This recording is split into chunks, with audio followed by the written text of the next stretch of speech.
In the meanwhile, amid the ongoing tension at the border between India and China, Pakistan, it seems, is trying to only add fuel to the raging fire along the line of actual control, with the Pakistan High Commissioner Abdul Basit having met the Chinese ambassador to India and Bhutan's ambassador to India as well on two different occasions. India today has learned that the focus of both these meetings was the present standoff at the India-Bhutan-China tri-junction, and also that the Doklam crisis was discussed as well during both of those meetings. China has been trying to garner support for its latest transgressions in the disputed region, and Pakistan now, it seems, is attempting to leverage that crisis by engaging China and Bhutan here in New Delhi. While the meeting of the Pakistani and Chinese envoys took place on Wednesday, it's learned that it was on Abdul Basit's request that the meeting with the Bhutanese ambassador was organized on Thursday.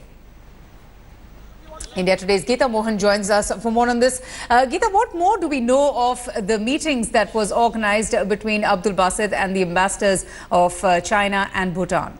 Well, we do know that the Pakistani High Commissioner met with the Chinese ambassador on Wednesday. On Thursday, on the request of Pakistan High Commissioner Abdul Basit, the meeting took place between him and the Bhutanese ambassador over here in New Delhi. And the issue, the focus certainly remained the border standoff and the Doklam issue, which really goes to show, Avantika, while they might try to play down the issue, saying that ambassadors meet very often, especially the Pakistani and the Chinese ambassadors. The fact is that this comes after and even as the Doklam standoff continues, and the issue that was discussed by the Pakistani High Commissioner with these ambassadors was the border standoff and the border tensions that are currently going on at the tri-junction between India, China and Bhutan. For Pakistani High Commissioner to meet and discuss issues that do not fall under his domain, that has to do with three other countries, certainly goes to show that there is some interfering and meddling that we're looking at, that Pakistan is certainly going to and will try to leverage this crisis to its own advantage. And also the Pakistani High Commissioner will be reporting back to headquarters whatever is happening here in New Delhi. All right, Geeta, thank you so much for joining us. Pakistan up to its meddling ways and trying to take advantage of the present situation, the military standoff near the Bhutan-China-India tri-junction, with the Pakistan High Commissioner Abdul Basit meeting the Chinese ambassador to India, Luo Zhaohui, and also having met the envoy, the Bhutanese envoy to India. So two important meetings that have taken place at a time when there is, you know, a situation that is very intense between India and China, the military standoff that exists at the border, at the Doklam Plateau. Davina joins us for more on this. And Davina, that's the big question that is being asked, that what is Pakistan's role in, you know, all of this? Why is it all of a sudden meeting the ambassadors to the Chinese ambassadors to India and the Bhutanese ambassador to India as well, at a time when there is just so much tension between both the nations at Doklam Plateau? Pakistan trying to play it very smart. Let's take our viewers through the tri-junction, which is between Bhutan, China and India. This is the Doklam Plateau. We've seen that the standoff is now continuing since June 16th out here. China has issued a 1962 war reminder, to which the defense minister has said that India of 2017 is not the India of 1962. So do not take us for granted. Yesterday we've seen Minister of External Affairs issuing a very strong statement in the parliament as well, saying that troop patrol has to happen from both the sides before China can negotiate. They've also said diplomatic channels are open at the moment, but here's what Pakistan is doing. You have ceasefire violations that have happened incessantly, 42 Pakistan ceasefire violations that we have seen. And let's not forget the China-Pakistan economic corridor, and that's where the Chinese economic interests lie. We've also seen in Global Times, there's been an article on how this standoff can be used by a third party for intervening in Jammu and Kashmir issue between India and Pakistan. So hence, it seems to be what Pakistan trying to do at the moment, sending Abdul Basit to meet the Chinese envoy here in India, a China-Pakistan tango which is playing out in this region. Now, let's not forget, India also has stronger cards on its side. They've said they haven't violated any international treaty. They've in fact come to an aid of a country that has asked them to do so. That is Bhutan, which doesn't have diplomatic relations with China. So India playing it safe, saying we are not breaking any rules. Pakistan are trying to play smart out out here. And let's not forget that Chinese influence has been on the Pakistan side. They have already blocked India's bid to declare Masood Azhar as a global terrorist in the United Nations. And hence, while it's playing out on the global platform, this is how from two sides now we see China and Pakistan trying to corner India, but India standing tall.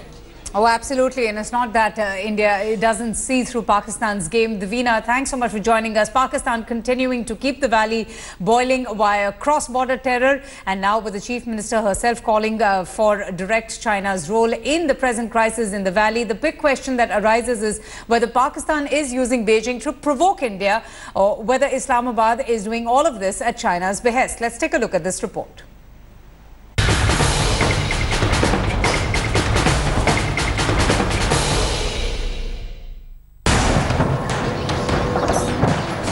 Children hiding under desks to escape Pakistani army targeting their village along the line of control in the Nowshera sector. In the past 72 hours, the Pakistan army has upped the ante, targeting schools, villages, military posts and vehicles along the line of control.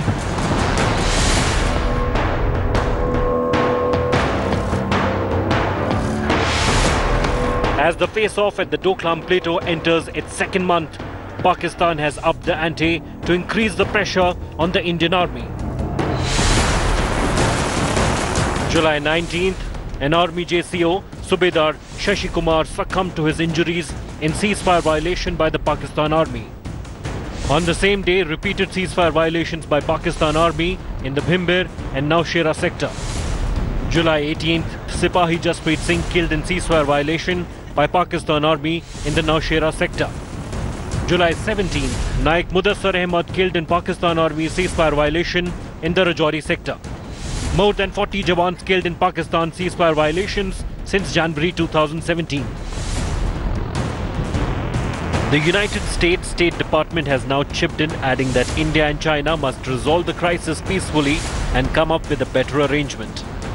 All school children were saved when the administration and the army were taking out all school children in a bulletproof vehicles outside the school. There was a blast from the Pakistani. One mortar shell fell near the vehicle and all school children were saved and they were taken to shelter to the Nowshera sector. We have told Pakistan that our troops do not initiate ceasefire violations or fire in any way, but they do have to respond to the unprovoked firing from the Pakistani side. To the best of my understanding, I think there have been more than 240 ceasefire violations this year itself.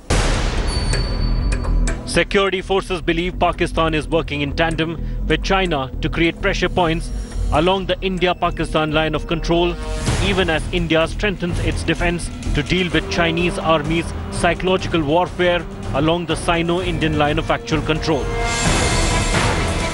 But is Pakistan's recently increased aggression a direct consequence of being hand-in-glove with its old ally China? As China needles along the Sikkim border, Islamabad is keeping troops busy at the LOC. Either we officers have started getting rotten material, who cannot think, who cannot take a decision. There was no question of a decision. As per the Indian Army Chief, General Bipin Rawat has asserted the forces' readiness to wage battle along 2.5 fronts. India only wants status quo, okay, what was existing earlier.